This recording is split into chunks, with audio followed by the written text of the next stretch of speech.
This is Radio Taiwan International.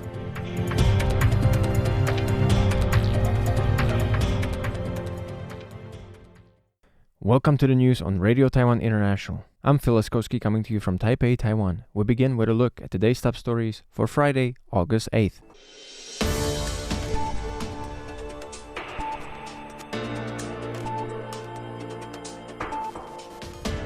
Foreign Ministry rejects ex-US officials' critique on US relations. 5 public forums to precede Taiwan's August 23rd referendum on nuclear plant restart. And National Immigration Agency issues apology for NTU campus raid. But first, today's top story. An opinion piece titled "How Taiwan Lost Trump" by former U.S. State Department official Christian Whiton has stirred controversy. The Foreign Ministry said the article's claims clearly do not reflect the reality of Taiwan-U.S. relations, stressing that Taipei maintains open communication channels with Washington and engages in close, constructive exchanges. In the article, Whiton argued that Taiwan's Democratic Progressive Party government mishandled relations with the Trump administration, resulting in higher U.S. tariffs and a cooling of bilateral ties. He criticized President Lai Ching-te, Vice President Xiao Bi-khim, and Taiwan's diplomatic strategy for leaning too heavily towards progressive causes, failing to prioritize defense and trade concessions, and neglecting outreach to Trump's political base. Whiton served as a senior advisor at the State Department during President George W. Bush's second term and President Donald Trump's first term, specializing in public affairs and East Asian issues. He is now a senior fellow at the Center for the National Interest and principal of Rockies Area LLC, a public affairs and government relations firm. Foreign Ministry spokesperson Xiao Guangwei said that regardless of which party is in power, the United States has consistently shown firm, bipartisan support for Taiwan. He noted that the two sides have long been important security and economic partners, especially in global supply chains and in maintaining regional peace and stability. The ministry reaffirmed its commitment to keeping close contact with Washington on issues of mutual concerns and building on a strong foundation of friendship to further strengthen cooperation with the Trump administration across various sectors to deepen the mutually beneficial partnership. The referendum on restarting the Manshan nuclear power plant will be held on August 23. The ballot question reads, "Do you agree that the third nuclear power plant should continue operations upon approval by the competent authority and confirmation that there are no safety concerns?" Proposed April 18th by the Taiwan People's Party's caucus in the legislature, the referendum comes after the decommission of Manshan's No. 2 reactor, which would leave Taiwan without any operating nuclear units. The caucus argues that the government's 2025 greenhouse gas reduction goal is now unlikely to be met, while new energy development has been ineffective. To maintain stable power for industry and households, especially considering Taiwan's geography and political risks, it says some operable nuclear facilities should be retained to strengthen energy resilience. On May 13th, the legislature passed amendments to Article 6 of the Nuclear Reactor Facilities Regulation Act, setting a maximum 40-year term for nuclear operating licenses. Operators may apply for renewal before expiry, with renewed licenses valid for up to 20 years, effectively allowing plant life extensions. Manshan's 2 reactors were commissioned in 1984 and 1985. The nuclear power debate in Taiwan has persisted for more than 30 years. This will be the third nationwide vote on nuclear issues following referendums in 2018 and 2021.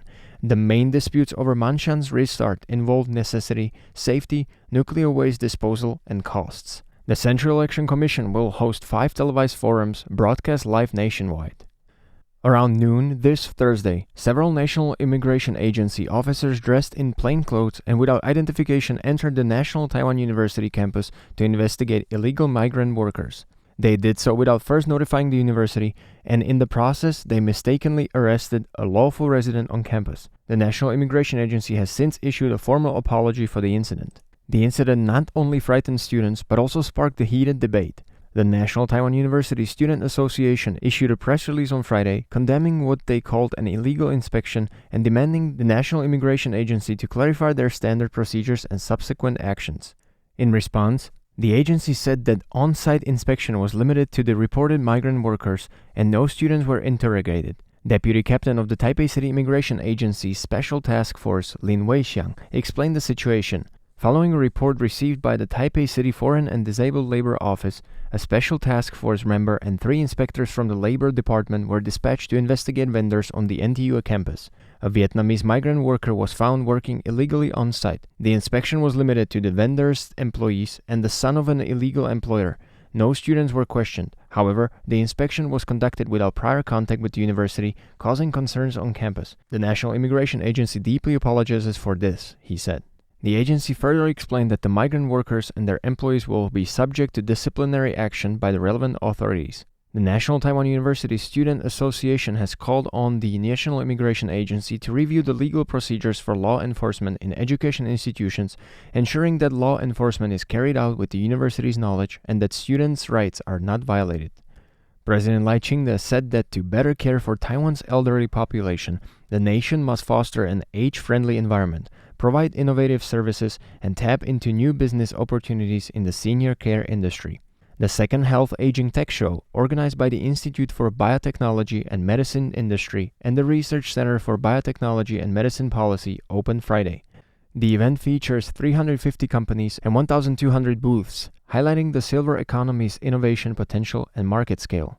Lai noted that people aged 65 and over are expected to make up 20% of Taiwan's population this year, pushing the country into a super-aged society. In response, the government plans to improve medical quality through national health insurance reform, better working conditions for healthcare staff, and the 50 billion NT dollars, $1.67 billion Healthy Taiwan Sprout project. The initiative will expand cancer screening, launch $330 million cancer drug fund, and implement the 888 program to address the 3 highs: high blood pressure, high blood sugar, and high blood lipids.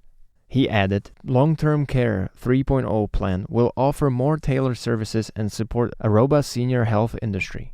Under the efforts of former President Tsai Ing-wen, we have already established a high-quality, affordable, and widely accessible Long-Term Care 2.0 program, with a satisfaction rate of over 90%.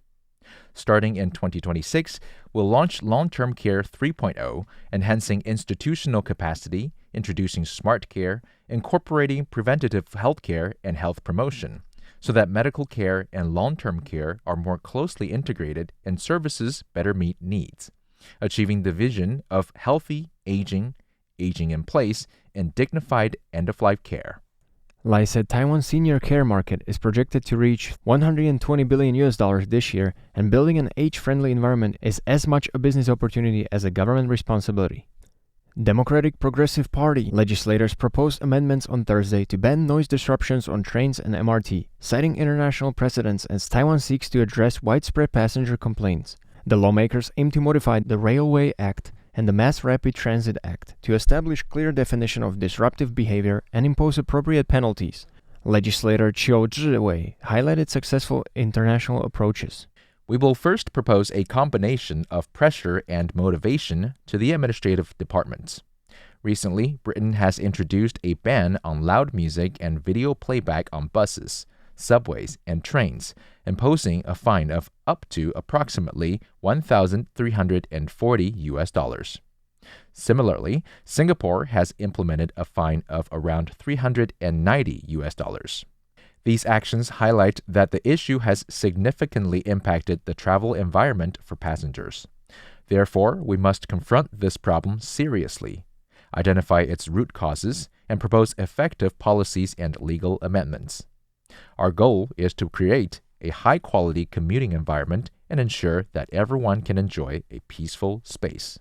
The proposed legislation would create a zero-tolerance policy for transit noise while promoting public education on transportation etiquette. Chiu emphasized the need for effective policies and legal amendments to establish quality riding environments, noting Singapore's $390 fine and Britain's $1,340 penalty to demonstrate the seriousness of passenger disruption issues. The lawmakers plan to pressure administrative departments to address growing public complaints about transit noise pollution.